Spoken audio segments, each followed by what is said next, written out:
Next question. Unaamka saa ngapi asubuhi na unamaliza kazi saa ngapi, Phoebe?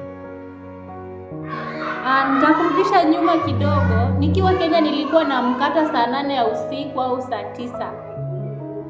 Yeah. Nikiwa Kenya nilikuwa naamka saa 8 ya usiku ama saa 9 ya usiku naamka naanza kufanya kazi.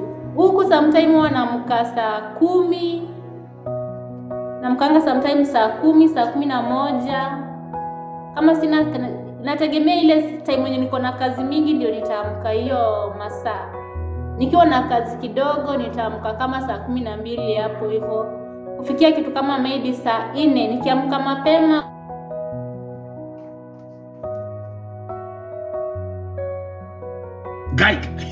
Kitu kama saa 4 kama kazi si mingi sana basi nikiamka mapema, nikiamka hiyo saa 10. Unaona, nikiamka saa 10 ama